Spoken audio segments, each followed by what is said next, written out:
I've been fishing for as long as I can remember. Now almost 60, the quiet rhythm of casting a line is the way I want to spend my days. With my kids off living their lives, the house is mostly silent.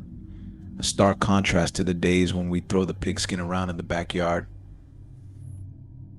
These days I usually fish with my college pals, but often I find myself going solo, like a lone wolf.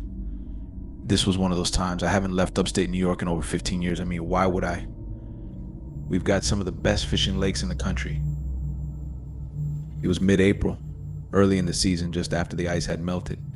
Seeking solitude, I chose a small, nondescript lake in the middle of nowhere. I set out an hour before sunrise to be on the water as the first light touched the sky. After unstrapping my kayak, I paddled to the center of the lake, savoring the tranquility as the early morning colors began to paint the horizon.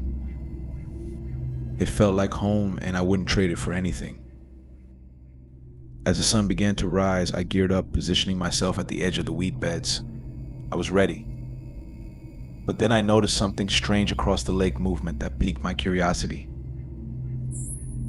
At first, I thought it was another fisherman, but I pulled out my bird watching binoculars for a better look. Across the lake, 3 figures in dark clothes and hoods were digging a hole at the lake's edge. Instead of burying something, they were pulling objects out of the ground and tossing them into the water with distinct splashes. A wave of unease washed over me. These people could be dangerous. I watched them disappear into the woods before paddling over to investigate. Shaking, I reached the spot where they had been and started fishing, but this time for something far different.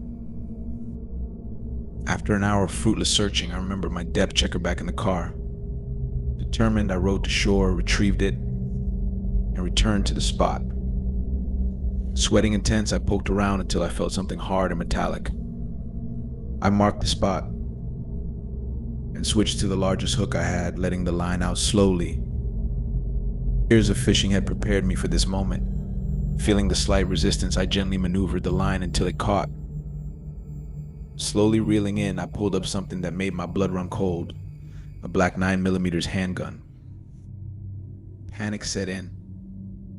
I didn't look for the other items. I carefully reeled in the gun and raced back to shore. As soon as I hit dry land, I called the police. They launched an investigation and found more unsettling items: a keychain with several keys, old foreign coins wrapped in cloth, and a waterlogged locket with faded, unintelligible pictures. The police promised to contact me if they connected the dots to any crime, but they never did. Then, one night, not long after the incident, I heard voices in my front yard. "That was the car," they whispered. Multiple people circled my house, but they never knocked or rang the bell. They just left. I called the police again, hoping to reopen the investigation, but nothing came of it. The questions still haunt me. Why were those items buried, and why did those people dig them up just to toss them into the lake? Perhaps they feared the items being discovered in the ground, or maybe they had lain hidden for years until those people decided to retrieve them for some reason. All in all, it was the strangest thing that ever happened to me while fishing. Not sure when I'll go back alone. Before we dive into the next story, if you're joining us for the first time, please subscribe to our channel and hit the bell icon to stay updated with our upcoming scary tales. Your support means the world to us. Share these stories with your friends and family. Thank you. Now let's continue.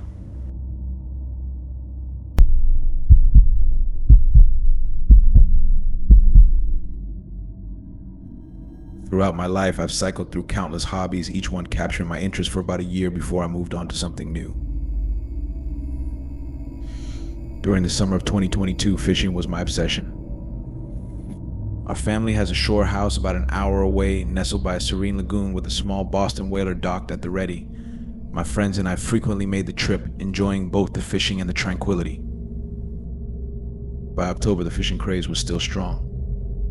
My 2 friends, Kevin and Ariane, and I decided to head to the shore house for the weekend to catch some striper, which are plentiful in the fall. Kevin, an avid fisherman, had been the one to get me hooked on the sport. Unfortunately, our boat was out of the water for maintenance, so we planned to fish off the beach and piers instead. No problem, Kevin had all the necessary gear we needed. We gathered on a Friday afternoon and I drove us down. We fished different piers throughout the day, but only Kevin managed to catch a small fish. Disappointed, we decided to try our luck at night fishing on a beach Kevin knew about. Kevin suggested we take everything we needed for the night so we wouldn't have to trek back to the car. Loaded with beach chairs, a Bluetooth speaker, and 2 coolers, we walked about 5 minutes down a path that opened onto an empty beach. We set up camp, hammering in rod holders and attaching small bells to the tips to signal any bites. Within 2 hours, each of us had caught decent-sized fish. We were enjoying the music and the isolation when Ariane suddenly stopped talking, lowered the music, and asked if we had heard something. None of us had. He insisted he heard someone yell something like, "Hey," or "Yo," but we dismissed it, thinking he was either hearing things or messing with us. A few minutes later, I noticed a figure in the distance. As it got closer, we saw it was a middle-aged man wearing a dark blue jacket with a hood up. He walked up to us silently with an intimidating presence. We greeted him awkwardly, but he just stared at us and our gear before finally asking in a low voice, "What are you boys up to?" Kevin responded that we were fishing, to which the man grunted in acknowledgement. He didn't say another word, just stood there watching us. We exchanged uneasy glances, worried he might try to rob us, though we figured the 3 of us could take him if it came to that. The bell on one of our rods broke the tense silence, signaling a potential catch. I walked over to reel in a small striper, hoping to break the tension, but when I returned, the man had turned and was walking away. We watched his silhouette fade into the night, relieved but on edge. We decided to keep the music off and stay vigilant, cracking a few more beers to calm our nerves. Suddenly I heard a distant car alarm and realized it was mine. Panic set in as we raced back to the car. When we got there, I was devastated. My tires were slashed and the driver's side window was shattered. I immediately called the police, explaining the situation. As I spoke, we heard rustling in the woods. My heart pounded as we hid in the trees, telling the operator where we were. Within 10 minutes, 2 cop cars arrived with lights flashing.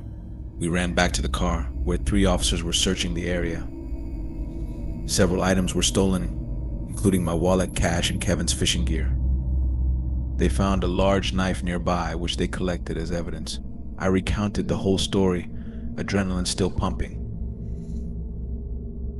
The officers praised our decision to hide, emphasizing how dangerous the situation could have been. Their words made me appreciate my life even more. They helped us pack up and escorted us back to the shore house. We stayed up all night, reflecting on the situation. The next morning, we arranged a ride back north, and a few days later, I picked up my car from the shop.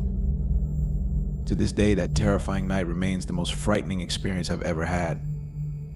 What was supposed to be a simple fishing trip turned into a nightmare, costing me hundreds in damages and scaring me away from fishing for good. The police never called back, leaving me to wonder if that man is still out there lurking. Just goes to show what can be a fun experience sometimes can turn into something more sinister.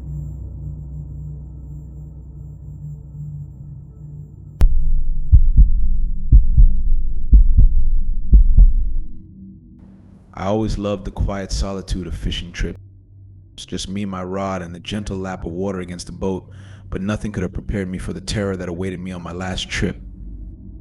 If I had known what was lurking beneath the surface, I would never have set foot near that lake.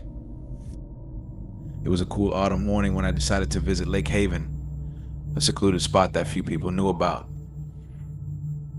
I loaded my gear into the boat and pushed off from the shore, eager for a peaceful day of fishing. The first few hours were uneventful. I caught a few small fish and enjoyed the tranquility.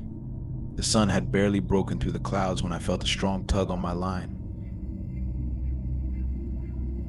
Excitement surged through me as I began to reel it in. This was no ordinary fish, it was something big, something powerful. As I fought to bring it closer, the water around my boat began to churn violently. The sky darkened and a chill ran down my spine. With a final desperate pull, I yanked the creature to the surface. What I saw made my blood run cold. It was a fish, but unlike any I had ever seen. Its scales were jet black and its eyes glowed with an unnatural, malevolent light. Its mouth opened, revealing rows of sharp, needle-like teeth. It thrashed wildly, its body twisting and contorting in ways that defied nature. Panicked, I tried to release the line, but it was stuck. The fish's eyes locked onto mine, and I felt a surge of fear so intense it nearly paralyzed me. Suddenly, the line snapped, and the creature lunged at the boat, its jaws snapping inches from my hand. I scrambled back, my heart pounding. The fish disappeared beneath the surface, leaving the water eerily calm. I sat there trembling, trying to make sense of what had just happened. Then, I heard it. It was a low growl coming from the depths of the lake. The boat rocked violently, nearly tipping over. I clung to the sides, my mind racing with thoughts of escape. As I reached for the oars, a cold, slimy hand shot out of the water and grabbed my wrist.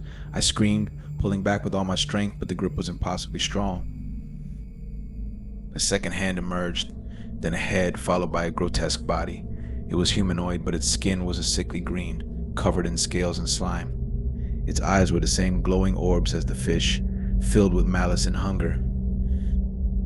"Help me," it rasped, its voice gurgling and wet. "Please help me." I was frozen with terror, unable to look away. The creature's grip tightened, and it began to pull me towards the water.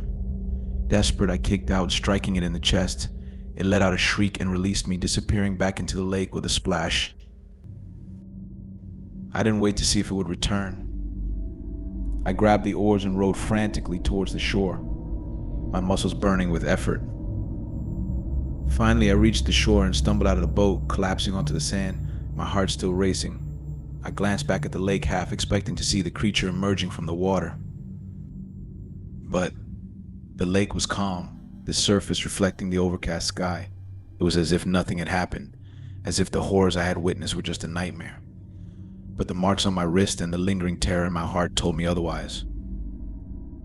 I gathered my gear with shaking hands and made my way back to my car. As I drove away from Lake Haven, I couldn't shake the feeling that I was being watched. I never returned to that lake. I warned others to stay away, but I'm not sure if they believed me. Some things are too monstrous to be believed.